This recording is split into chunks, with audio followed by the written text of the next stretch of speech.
September 9 ಉಪರಾಷ್ಟ್ರಪತಿ ಚುನಾವಣೆ ನಡೆಯುವಂಥದ್ದು. ಅದಕ್ಕೂ ಮುಂಚೆ ಪ್ರಧಾನಿ ನರೇಂದ್ರ ಮೋದಿ ಅವರಿಗೆ NDA ಕೂಟದಲ್ಲಿರುವಂತಹ ಅತಿ ದೊಡ್ಡ ಮಿತ್ರ ಕೈ ಕೊಡ್ತಾನ? ಯಾರು? ಚಂದ್ರಬಾಬು ನಾಯ್ಡು ಅವರು ಕೈ ಕೊಡ್ತಾರಾ? ಇದಕ್ಕೆ ಕಾರಣ ಏನು? ಒಂದು ನಿಮಗೆ ಸ್ಪಷ್ಟವಾಗಿ ನೆನಪಿಸಬೇಕಾದಂತಹ ಒಂದು ವಿಚಾರ, ಜೂನ್ 18 ಉಪರಾಷ್ಟ್ರಪತಿಯಾಗಿದ್ದಂತಹ ಜಗದೀಪ್ ಧನ್ಕರ್ ಅವರ ಮನೆಗೆ ಒಬ್ಬ ವ್ಯಕ್ತಿ ಹೋಗ್ತಾರೆ.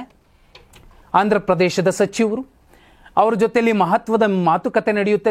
ಧನ್ಕರ್ ಅವರ ಜೊತೆಯಲ್ಲಿ ಅವರೊಂದು ಸಲಹೆಯನ್ನು ಕೊಡ್ತಾರೆ. ಆ ಸಲಹೆ ಆ ಉಪರಾಷ್ಟ್ರಪತಿಯವರ ಕಚೇರಿಯ ನಿವಾಸದ ಸಿಬ್ಬಂದಿಯೊಬ್ಬರು ಪ್ರಧಾನಮಂತ್ರಿ ಸಚಿವಾಲಯಕ್ಕೆ ಕೊಡ್ತಾರೆ. ಹೀಗೀಗಾಯಿತು, ಈ ಥರ ಚರ್ಚೆ ಆಯಿತು. ಧನ್ಕರ್ ಅವರು ಇಂಥದ್ದೊಂದು ಸಲಹೆ ಕೊಟ್ಟರು ಅಂತ. ಆ ಹೇಳಿಕೆಯ ಬಳಿಕವೇ ಧನ್ಕರ್ ಅವರು ರಾಜೀನಾಮೆ ಕೊಡಬೇಕಾದಂತಹ ಪ್ರಹಸನ ಬಂತು ಅನ್ನುವಂಥದ್ದು ಈಗ ಚರ್ಚೆ ಆಗ್ತಿರುವಂತಹ ವಿಚಾರ. ನೋಡಿ, 18 ಜೂನ್ ಆ ಮೀಟಿಂಗ್ ಆಗುತ್ತೆ. 11 ಜುಲೈ ಉಪರಾಷ್ಟ್ರಪತಿ ಸ್ಥಾನಕ್ಕೆ ಜಗದೀಪ್ ಧನ್ಕರ್ ಅವರು ರಾಜೀನಾಮೆ ಕೊಡ್ತಾರೆ.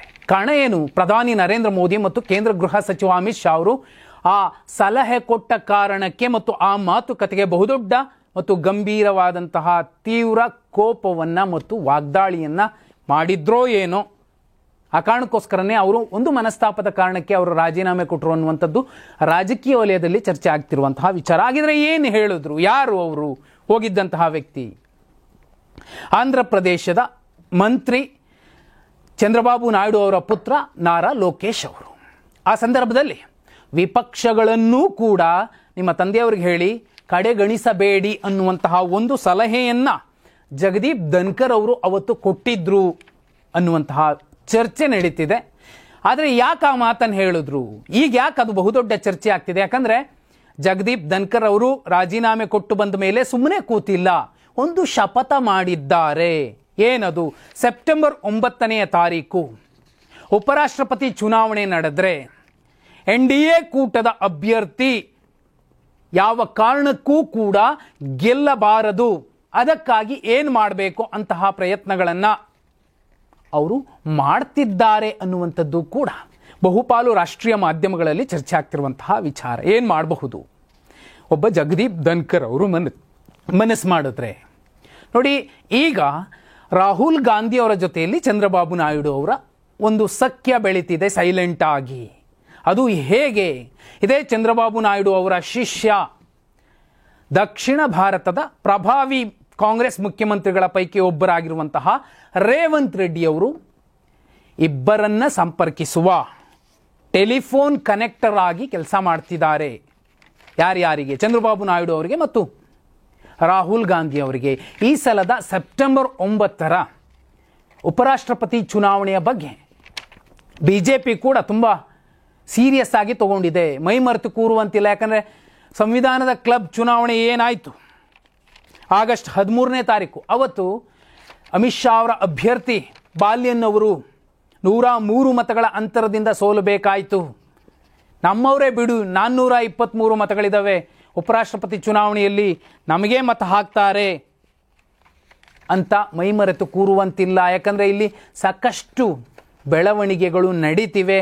ಅದರಲ್ಲೂ ಮುಖ್ಯವಾಗಿ 2027 ಹೊತ್ತಿಗೆ ನಾರಾ ಲೋಕೇಶ್ ಅವರನ್ನು ಆಂಧ್ರ ಪ್ರದೇಶದ ಮುಖ್ಯಮಂತ್ರಿಯನ್ನಾಗಿ ಮಾಡಿ ಚಂದ್ರಬಾಬು ನಾಯ್ಡು ಅವರು ಕೇಂದ್ರ ಸರ್ಕಾರದ ಕಡೆ, ದೆಹಲಿಯ ಕಡೆ, ಸಂಸತ್ನ ಕಡೆ ಮುಖ ಮಾಡ್ತಾರೆ.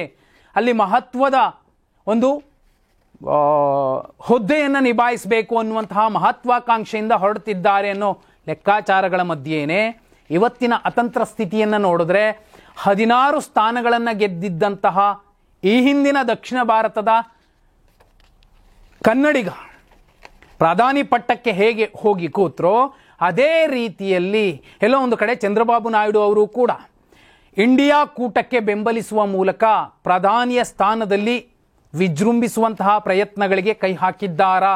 ಪ್ರಧಾನಿ ಮೋದಿ ಅವರಿಗೆ ಕೈ ಕೊಡ್ತಾರಾ? ಇದಕ್ಕೆ ಪೂರಕವಾಗಿಯೇ JDU ಈ ಬಿಹಾರ ಚುನಾವಣೆಯಲ್ಲಿ ಏನಾದರೂ ತುಂಬ ಕಡಿಮೆ ಸ್ಥಾನಗಳನ್ನು ಗೆದ್ದು BJP ಬದಲು ನನಗೇ CM ಪಟ್ಟ ಕೊಡಬೇಕು ಅಂತ ಕೋರಿದ್ರೆ ಆಗಲೂ ಕೂಡ ಬಹುದೊಡ್ಡ ವ್ಯತ್ಯಾಸಗಳು, ಕ್ಷಿಪ್ರ ಕ್ರಾಂತಿಗಳು ದೆಹಲಿಯಲ್ಲಿ ನಡೆಯುತ್ತೆ. ಆ ಕಾರಣಕ್ಕೋಸ್ಕರನೇ ರೇವಂತ್ ರೆಡ್ಡಿ ಅವರ ಹಿಂದೆ ಯಾರಿದಾರೋ ಇಂಥದ್ದೊಂದು ಸಲಹೆಯನ್ನು ಕೊಟ್ಟವರು. ಯಾಕಂದರೆ ಒಂದು ಕಾಲಕ್ಕೆ TDPಯನ್ನೂ ನೋಡಿದ್ದಂತಹ, BJPಯನ್ನೂ ನೋಡಿದ್ದಂತಹ ರೇವಂತ್ ರೆಡ್ಡಿ ಅವರಿಗೆ ಅವರ ರಾಜಕೀಯ ಗುರು ಚಂದ್ರಬಾಬು ನಾಯ್ಡು ಅವರು. ಆದರೆ ಬಹುಪಾಲು ಕರ್ನಾಟಕ ಮತ್ತು ಕಾಂಗ್ರೆಸ್, ತೆಲಂಗಾಣ ಎರಡೂ ಕಡೆ ಕಾಂಗ್ರೆಸ್ ಇರೋ ಸಂದರ್ಭದಲ್ಲಿ ಇಲ್ಲಿನ ಒಂದಷ್ಟು ನಾಯಕರು, ಅಲ್ಲಿನ ಒಂದಷ್ಟು ನಾಯಕರು ಮಹತ್ವದ ಚರ್ಚೆಗಳನ್ನು ಕೂಡ ನಡೆಸ್ತಿರುವಂಥದ್ದು, ಅದು ದೆಹಲಿಯ ಮಟ್ಟಕ್ಕೆ ಹೋಗ್ತಿರುವಂಥದ್ದು ಕೂಡ ನೋಡಿದಾಗ ಕರ್ನಾಟಕ ಮತ್ತು ತೆಲಂಗಾಣದ ಕಾಂಗ್ರೆಸ್ ಸರ್ಕಾರಗಳು ಕೂಡ ಚಂದ್ರಬಾಬು ನಾಯ್ಡು ಅವರ ಜೊತೆಯಲ್ಲಿ ನಿಂತು ಬೇರೆಯ ಪ್ಲಾನ್ಗಳನ್ನು ಮಾಡ್ತಿರಬಹುದು ಅನ್ನುವಂಥದ್ದು ಚರ್ಚೆ. ಒಂದು ವೇಳೆ ಚಂದ್ರಬಾಬು ನಾಯ್ಡು ಅವರು ಮೋದಿ ಅವರಿಗೆ ಕೈ ಕೊಟ್ಟರೆ ಶಿವಸೇನೆ ಕೂಡ ಜೊತೆಯಲ್ಲಿ ನಿಲ್ಲಬಹುದು. ಅದು ಉದ್ಧವ್ ಠಾಕ್ರೆ ಅವರ ಶಿವಸೇನೆ ಅಷ್ಟೇ ಅಲ್ಲ, ಪವಾರ್ ಅವರ NCP ಕೂಡ ಜೊತೆಯಲ್ಲಿ ನಿಲ್ಲಬಹುದು. ಅವರಿಬ್ಬರು ಒಟ್ಟಿಗೆ ಬಂದು ನಿಂತರೆ ಮೋದಿ ಅವರಿಗೆ ಏನು ಮೆಜಾರಿಟಿಗೆ ಸಮಸ್ಯೆ ಆಗೋದಿಲ್ಲ. ಆದರೆ ಉಪರಾಷ್ಟ್ರಪತಿ ಚುನಾವಣೆಯ ಸಂದರ್ಭದಲ್ಲಿ ಸೋಲು ಆಗದಂತೆ ನೋಡಿಕೊಳ್ಳುವಂತಹ ಒಂದು ಸಣ್ಣ ಶ್ರಮವನ್ನು ವಹಿಸಿಬಿಟ್ರೆ ಪ್ರಧಾನಿ ಮೋದಿಯವರು ಆನಂತರದಲ್ಲಿ ಎದುರಾಗಬಹುದಾದಂತಹ ರಾಜಕೀಯ ಬದಲಾವಣೆಗಳು ಅಥವಾ ಕೂಟಗಳ ಬದಲಾವಣೆಗಳು ಎಲ್ಲವನ್ನೂ ಕೂಡ ನಿಭಾಯಿಸಬಲ್ಲರು.